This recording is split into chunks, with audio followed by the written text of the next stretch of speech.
Nuangari, Napanama, channel, subscribe to Vivanayam.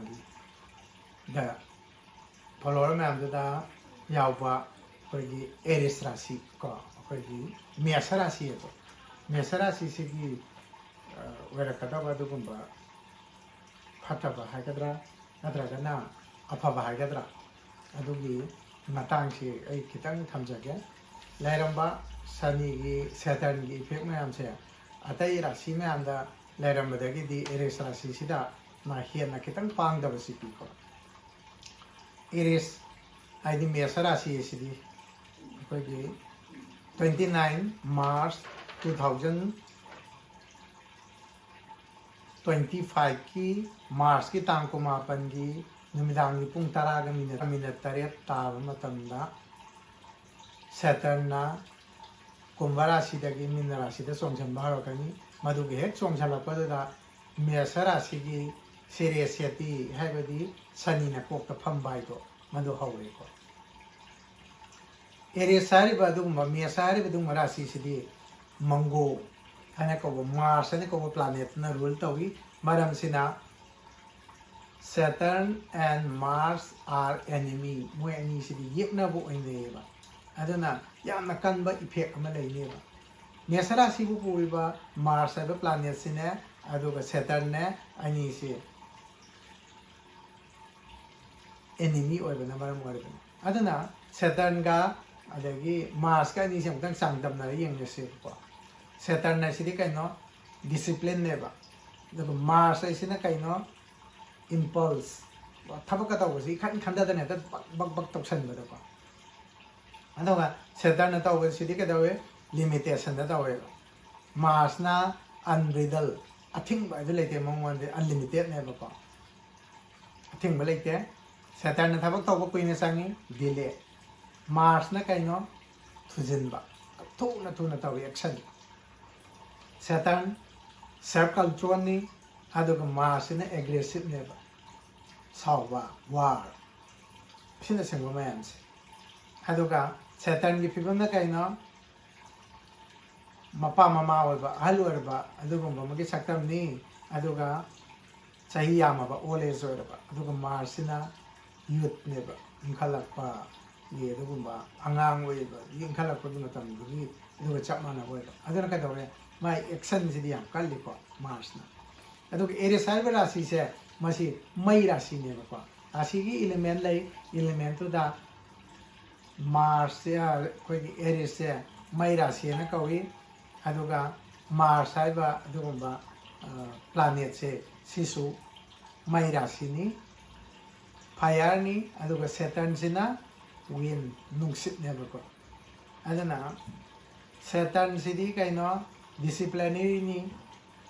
justice and discipline si mongwanda laigada bo ay aduga Mars ay sina warrior planet ni ay tagin nai kai bi lan to bi happy to pimense aduna Aries gi amna negative katang Aries ki haram ga Aries always take the wrong decision moi se decision se yamna lan lauge ba kai gi noida aggressive waraga I will learn a quick decision. I say, Kanda was elected Moila. Tauge can report the duck on Toba. Pagragati Pare, Patabai Sanses name one Nico. Kanda not what I would say. Look at Saturn, Yam Quinzani, Marsna, my revolution day, Yam Tui, Saturn Gidi, 29 years. So mind out the Hariba, Sanisina, Lakumatamda. Aries Rasi the Piga Davasa. Quick tiny Halaman Gimaron Hagadi Buanja or Lake Catilico. Travel a lot of during this period. Yamna Satpa. Sometimes it can be say Junkai Bakai, my high say. Physical distress like in as Hasi, right? Adagi health problem Yam Lakani, especially at Leka. Pagi maruina khong sida yamna sani gi da sa se khong dem sokali ko kai gi no da Saturn se makhong se eba aduna kai dawi ma makhong se ko ngai ta yam somning basina ma na punishment pi ma tam mi se makhong so ale tek ba charukai ba awang be taba tusan ba asina singba adagidi nangna tawdoriba thabak puna maksel loi delay tawgini ko mai charam da nan thok pai do nugumba adagi increase workload nangwanda leramba thabak si hena chinjalakpa office ki thabak tawba kangbu ere nangwanda file mayam sinna salakpa adagi soigada thabak mayam am pisalakpa adugumba maduna kadawni nangwanda stress anxiety depression responsibility hangalanba soiraga dinanga daita pubudo madu mayam mama hengalakpa sipi adagi career da nangi career da kari sola conflict with the authority aso sang mathak thongba singa marai na ba nang to mo na pam da ba mo ha na ya ning da ba aji mo da yam conflict thok si pi ko adagi di expected potential slow down to le nang na khan ba ai si tawra di si ma di phangani na khan ba pot to madu chuk phang wai ko adu dele taw lai ni hangsiti ya ni ma thabak to tha ma chang le adu ma lai health problem da physical discomfort or ni nang nasa si di nung mga roi bone and joint especially as arthritis na sing sin narak pa na sing masupi balance diet kitang taw phai ko aduga expenses increase we hale id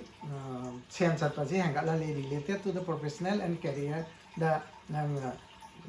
karba da mo gira na traga nang profession da chen je am chat pa si yam na hengalan ba si pi aduna hari ba mayam se mesara si di Saturn ga enemy oina bana negative energy si yam pi ba ko atai le ba ra si mayam se masina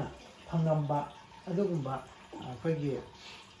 phataba phon sing du dagi Aries rasi sina amuka hel Aries rasi gi tawgadaba remedies to kari tawagadi laidori di sahi tare makai laidori me ira si sida 2032 bau era mani ko du bau laidori ba pot sida aina kari tawagadi isa sina thok jage sagada ge do madu umtang ai hage ego sima kitang thado pa tai ko ego thado or self respect sima yam tawro ko develop patient khang sima yam kan batare think before the action nana tawdri gi mamang da isi sitaw ga kai thokata ge wakan sima yam mun nakalo adoga self control sima laina bakan hona na sana na sabu phada jabagi sima saitere makai sidi nang ha na phada bangam da bo su yam control taw ba se maru egani ball and brave oyo thongna phana take risks nang khudong thiba ka mayong na batai nupa thokna sani di nupa thokna mayong na siam pa mi ko nupa thong na mayong na ko mi sani chang nam de na saran ding thong na ma face taw de sani ga ai la le na ngon da sa ko bi na ha je mo dai ma phai taw de chat la lan theng na ba de sani na ma se thojam de ra ke ba aduna adu mai taw de na nang se ball and brave ora ga face taw na ba ngam ga di achieve your dream and successful like do oi ne ba madu oi ga ra ga di akoina kari gumba khara di taw ba tai kari noi da atopara simi am taw gebad main taw dana mesara si su mars ki tang kuma pan nagi di thangje namit che nga ne sa ne alcohol ne mayai ka ba po sing se season na da ba si na phai best way ni masi season na ru ra ga di ko any religion chat po ise no nang on the daw ya ba ya da ba si hangala ka ni kari gi no da planet ki do influence ne ba sidi religion ga mari le ne de ko Saturn negative energy sidi mana Hindu ni mana Christian chali mana Islam chali mana Maitai dharma chali hai ba gi lu mon ta lai te akoi nung sa thola ko si bu numit sigi mangan che sidi lai ra bu ni hei nung sa ma phangan ko ina ko ba sidi phajan pi hoi che si lai te adong mai taw dana thok ko nung sa thi hai la di mai hit che phang ni dumai tong Saturn gi influence ma se ni khuding ma phang ni ko aduna mera mi sima phajama sa ro Mars ki date 29 se da se Aries rasi khakta gi oi ba aina hoba no mi se sigi chanina sanga pa no mi se da adon na pambira ga di ai meditation and healing yawa negative energy lawthokpa ga loinana Saturn na hexangakpa hobasida aikoina kari kari tawgadage haibadugi program macha katang tawgena su khalli karigumba adomna participate tawbiningaba adu argadi personally unabiro March ke dia 29 dani kogi mesara si oiba khaktagini ko hari puja sidi madu mongtang tawtho howa aduga lemhauliba matek sida aikoina kari kari tawgadage haibana singdo madu tawragadi mesara sigi khudongtiba awaba kaya sanina pirakadabadagi naktokadra haidana khali matawa sumna akoigi mesara sigi da oiba mipum khadima video sibu suksoi soidana yembiu puja yawba natraga yawdabduna top top mo aikre aduga loinana mesara sisu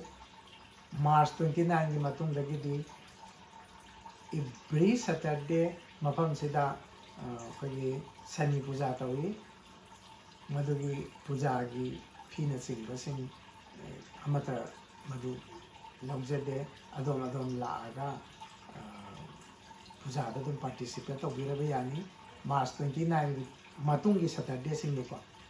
aduga March 29 gi semagi tawsi haina tawbining balere kadi hana lao aduga antang inaraga pung kya da tawbai do numaina decide tawnarasi adu malere aduga loinana